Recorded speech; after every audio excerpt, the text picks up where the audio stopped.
Hi everyone, in front of me I've got ZTE Blade A54 and let me share with you how to add the photo to contact in this device. So let's start with opening your contact list, for example with the usage of the dialer. It does not really matter, up to you of course. Let's find your contacts. Let's find the contact you'd like to edit and tap on. Let me choose Pedro maybe. After tapping on it, we will have to enter this edit icon, so the pencil icon. And let me quickly remove the photo. So this is what you will see after entering the contact without any kind of photo assigned. So let's simply tap on Add Picture.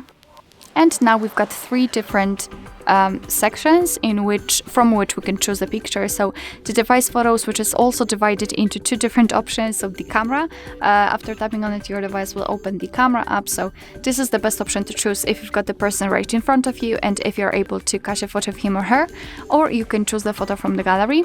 Google Photos, which are basically those which are backed up.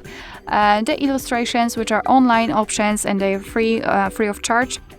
And to be honest, I highly recommend to check those options because they're really cool, really beautiful, really well prepared, well done, and they can help you in the situation when you want to apply the photo, but you don't really have the photo of this person or this person is not in front of you. So I'm pretty sure that you will be able to choose something maybe similar or something which will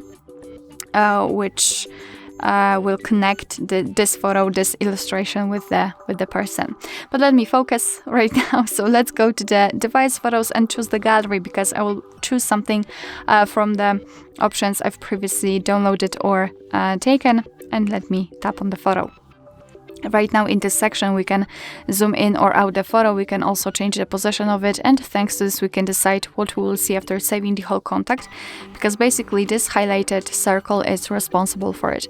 So after positioning, just tap on choose, and this is how our photo will look like after applying. If you're happy with your choice, tap on save. And there we've got our contact saved with the photo, of course. You will be able to see this photo on the contact list and, for example, during all incoming calls from that specific number. Alright, so that will be all. Thank you so much for watching. I hope that this video was helpful, and if it was, please hit the subscribe button and leave the thumbs up.